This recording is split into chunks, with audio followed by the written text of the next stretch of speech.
Good day, sir. Good day, cadets. I am Cadet AMOLO HARLEY B. We are the Group 1, and today we are going to demonstrate from letter A to Z in Morse code flash signal. Stay tuned, and I hope you will learn something. Using light for Morse code is very simple. Dots are expressed with short bursts of light, while dashes are displayed with longer beams. Transmitting Morse code with light provides line of sight security, meaning only those that can see the light can receive the transmission. Once again, I am Cadet AMOLO HARLEY B, and I will be demonstrating from letter A to F. Stay tuned, and I hope you will learn something. International code flags. For letter A or alpha,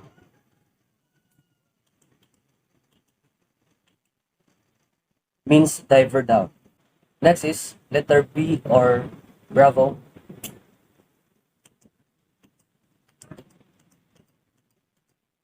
Means carrying dangerous cargo on board. Next is letter C or Charlie.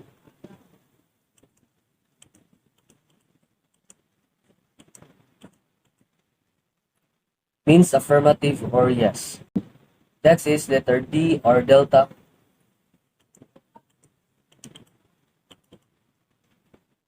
Means keep clear, maneuvering with difficulty. Next is E or Echo. Means turning to starboard. Next is letter F or Foxtrot.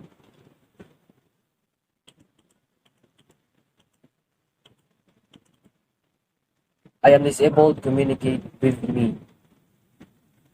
Good day everyone, this is the Cadet AGRABIO. So I'm here to talk about you the Morse code, which is G to K. So the Morse code of golf is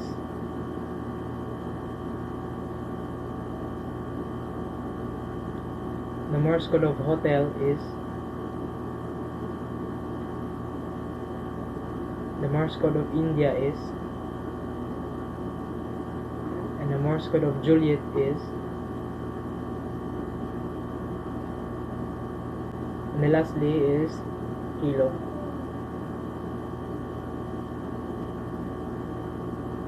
Thank you. Good day, I'm the Cadet ANGELO ALIBOSO. So I demonstrate you to Morse code flag from L to P. First is Lima. Next is Mike. Next is November. Next is Oscar. Next is Papa.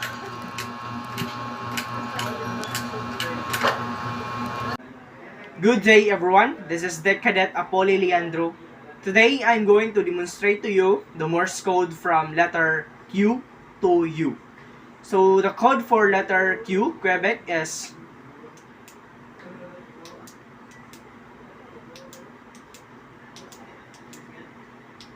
then for Romeo,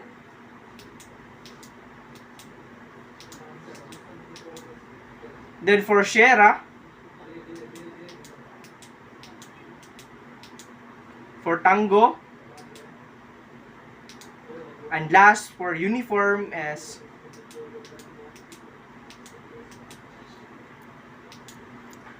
so that's all for this video. Thank you and bye bye. Good day everyone, I'm the Cadet AREVALO. I will demonstrate the Morse code from V to Z. V, Victor.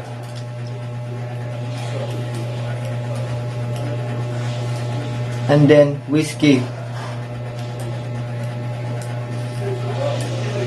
And then X-ray.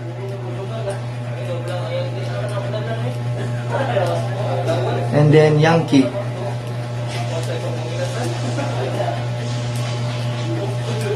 And the last one is Zulu.